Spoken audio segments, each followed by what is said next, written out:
Alright, so here we are inside Photoshop. We're looking at a raw image. I'm going to open up that image inside Adobe Camera Raw. And first of all, let me just say I'm a little bit sorry about the audio. Everybody's wanting me to do this so bad that I'm going to just do it with lousy audio. So this is the best you're going to get. I don't have my headset here with me handy. So what you're looking at is the raw image. The raw image straight off the camera, no enhancement, nothing done to it yet. So the image, if you notice, it's a little bit flat. It's a little tiny bit overexposed whenever I photograph it. So the first thing I'm going to do, I'm going to change it to black and white because I know that I want it to be black and white.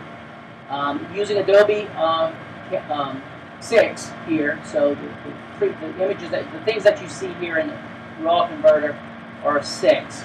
And so I'm going to crank up the clarity just a little bit. I'm going to increase the blacks pretty heavy. I'm going to increase the shadow pretty heavy so that it gets really starts looking great.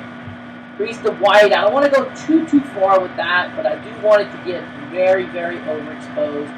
Increase the highlights a little bit and the exposure. Now I don't want to lose detail in the eyes just yet, and take the contrast up just a tiny bit. Alright, then I'm going to go ahead and open up the image inside Photoshop. So if you can tell right off the bat, the image is kind of gray. It's kind of gray looking. So at this point, normally this would have been run one time through my my first run perfect software. And let's see, first run perfect software, we're going to go ahead and run it through that. And this is all part of my raw conversion process, which you can read about this on the Pro4uM. So at this point, this is how the image, which you're seeing on the screen, the first time it would open, and then I look at it.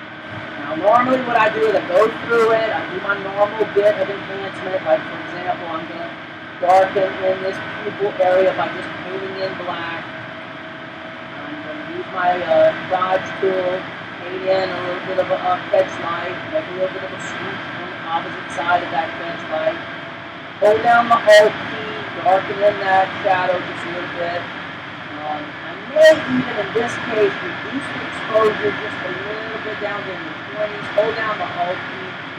Draw in around the outside of the eye just to make that burn. And really I'm burning in this area just a little bit to make it more predominant.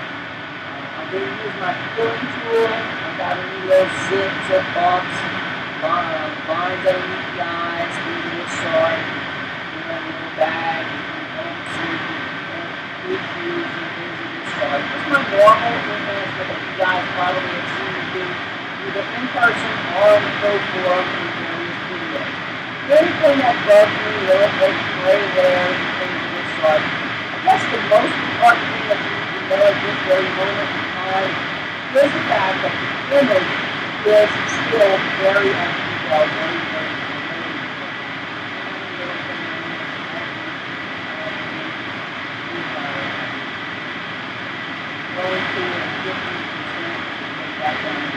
Okay, so then my normal procedure is to run the current baseline perfect set. Right there on the skin, so that I can look at the on the skin, probably make that kind of heavy. Opacity, running back, next thing, and then it stops and it ends up on levels. Now this is where it gets kind of tricky. This is where the process really begins and making this very fun. So I take the left side slider, holding down the Alt key, and I start to get details in the eyes and back up. Hold the right side slider, when I start seeing my skin start getting affected right there, stop. Okay? Then I take the middle slider and I really push it so that the nose goes away. Come back, and I want to really get rid of the nose. Up to this point, let's see, we are, yes, okay. So up to this point now, the image is still tricks and detail around the edges and things of this sort, real pieces and things. I really want to bring it to that really washed out effect.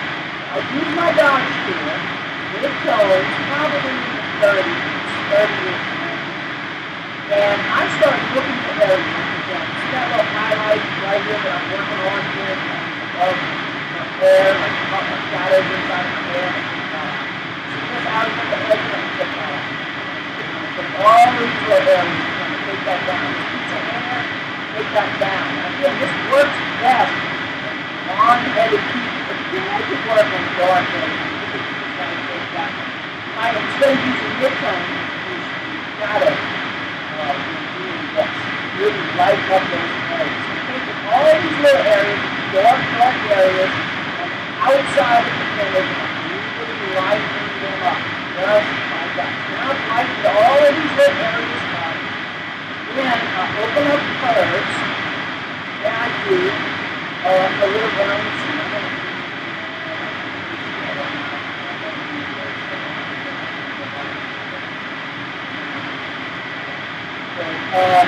These curves, I want to begin to, I get about up to about 1/3 up to there, and pick up until I can feel it, see it on the screen, until I lose the nose. Right about there, I've lost the nose. So I back off just a little bit, then I go about 2/3 of the way down, and I pull it to the eye just a real snap. Okay? So I make just a little bit of a, not as much of a fast curve as it is a pulp. And the upper 1/3 side. We do that, yep, like that, different thing. A lot of times at this point, I will then do levels again. Go down the whole key, see the eye, yep, I'm liking that. See the side look right there, that's perfect. That's what I'm looking for. A little bit of on the mid-tone. I don't want to lose detail in the face. And yep, I like what I'm seeing. And about.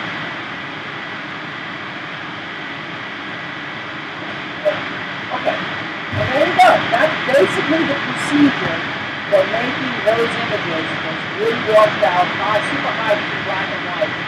That's how I do it. Hopefully that helps you. Have a great one.